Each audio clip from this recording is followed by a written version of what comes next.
Casos de desaparecimentos não solucionados que desafiam a lógica. Há poucos mistérios tão profundamente perturbadores quanto o desaparecimento inexplicável de uma pessoa. Quando alguém se esvai sem deixar vestígios, para além da dor da perda, resta um vácuo angustiante preenchido por perguntas sem respostas, teorias especulativas e uma sensação persistente de que a realidade pode ser mais frágil e estranha do que imaginamos.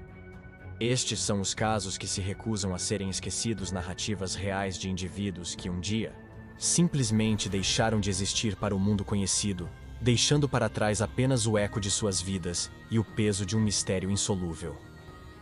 Vamos adentrar alguns dos mais enigmáticos e inexplicáveis casos de desaparecimentos não solucionados, onde a lógica tropeça e o desconhecido lança sua sombra mais longa. Bem-vindo ao canal Mistérios e Curiosidades.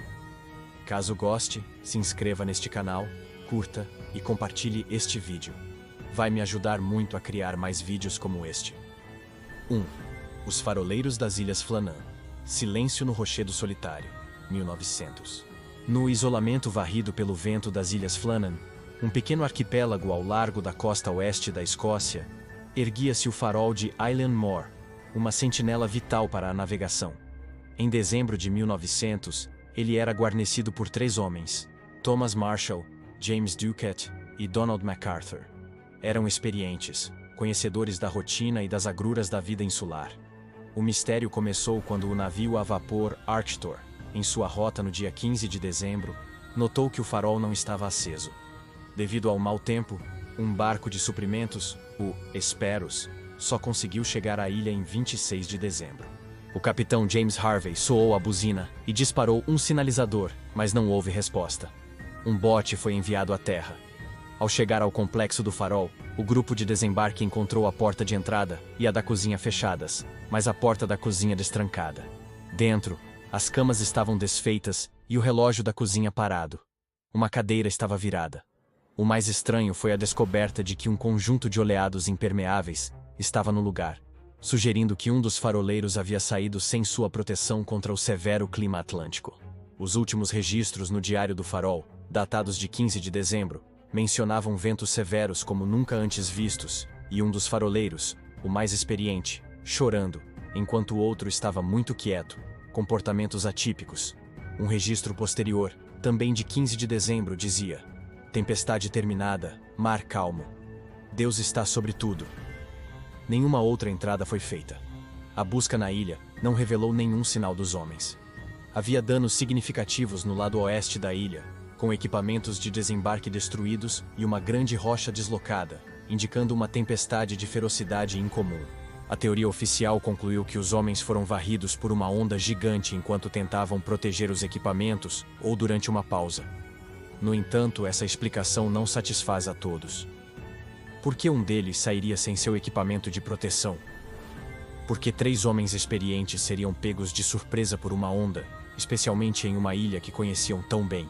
O silêncio dos registros finais, a cadeira virada e os comportamentos estranhos descritos no diário alimentaram especulações por mais de um século. Desde uma briga que terminou em tragédia, loucura induzida pelo isolamento, até o envolvimento de algo sobrenatural ou alienígena. A verdade sobre o que aconteceu com Thomas Marshall, James Ducat e Donald MacArthur se perdeu nas ondas e no vento daquele dezembro solitário, transformando seu desaparecimento em um dos mistérios marítimos mais duradouros e inquietantes. O farol de Island Moor continua a brilhar, mas o silêncio daqueles dias de 1900 ainda ecoa. 2. As Crianças Sodder. Fogo, Fumaça e Perguntas Eternas, 1945. Na véspera de Natal de 1945, em Fayetteville, Virgínia Ocidental, a casa da família Sodder foi consumida por um incêndio devastador. George e Jenny Sodder conseguiram escapar com 4 de seus 9 filhos que estavam em casa naquela noite. Os outros 5, Maurice, 14 anos, Martha, 12 anos, Louise, 9 anos, Jenny, 8 anos, e Betty, 5 anos, que dormiam nos quartos do sótão, nunca mais foram vistos. A tragédia inicial já era imensa, mas o que se seguiu transformou o caso em um dos mais angustiantes mistérios americanos. Apesar do incêndio ter durado cerca de 45 minutos, tempo considerado suficiente para que os corpos fossem encontrados, Nenhuma ossada ou resto mortal identificável das 5 crianças foi jamais recuperado das cinzas. O chefe dos bombeiros local, F.J. Morris, sugeriu que o fogo fora quente o suficiente para cremar completamente os corpos. Uma explicação que especialistas posteriores contestariam, afirmando que mesmo em incêndios intensos, ossos costumam sobreviver. Muitos elementos estranhos cercaram o incidente. O telefone da família estava mudo antes do incêndio. O caminhão de George Soder, que ele planejava usar para alcançar as janelas do sótão, não pegava. Uma escada que sempre ficava encostada na casa havia sumido. Além disso, um vizinho relatou ter visto um homem nos fundos da propriedade Soder, durante o incêndio, roubando um bloco e polia. Testemunhas afirmaram ter visto as crianças Soder após o incêndio. Uma mulher que administrava um hotel turístico a cerca de 80 quilômetros de distância disse ter visto as crianças na manhã de Natal, acompanhadas por 2 homens e 2 mulheres de aparência italiana. Outra garçonete em Charleston afirmou ter servido café da manhã às crianças cerca de 1 semana depois. Os Soders, particularmente Jenny, nunca acreditaram que seus filhos morreram no incêndio. Eles suspeitavam de sequestro, possivelmente ligado a comentários anti-Mussolini feitos por George, um imigrante italiano, ou a uma disputa com a máfia local sobre negócios. Eles contrataram detetives particulares e, por décadas, mantiveram um outdoor na estrada com as fotos das crianças desaparecidas, oferecendo uma recompensa. Em 1968, receberam uma fotografia pelo correio, supostamente de seu filho Louis já adulto, com uma mensagem enigmática no verso. Embora a autenticidade da foto nunca tenha sido confirmada, ela alimentou a esperança da família. A persistência do Soder em buscar a verdade, a ausência de restos mortais e a série de circunstâncias bizarras antes e depois do incêndio mantém o caso das crianças Soder vivo, um doloroso enigma que questiona se foi um trágico acidente ou algo muito mais sinistro. 3. Frederick Valentich. Desaparecimento sob um objeto voador não identificado. 1978. Em 21 de outubro de 1978, Frederick Valentich, um jovem piloto australiano de 20 anos com cerca de 150 horas de voo, decolou em seu Cessna 182L do aeroporto de Moorabbin, perto de Melbourne, para um voo de treinamento noturno sobre o Estreito de Bass, com destino à Ilha King. O que começou como um voo rotineiro se transformaria em um dos desaparecimentos mais associados a fenômenos aéreos não identificados, OVNIs. Às 19h06, Valentich contatou o controle de tráfego aéreo de Melbourne para relatar que uma aeronave desconhecida o seguia a aproximadamente 4.500 pés. Ele descreveu que o objeto tinha 4 luzes brilhantes e uma forma longa, e que se movia em alta velocidade, orbitando sobre sua aeronave. Valentich afirmou que não era uma aeronave convencional e que estava brincando com ele. Suas transmissões tornaram-se cada vez mais tensas. Ele disse: "Parece que está pairando, e não é uma aeronave."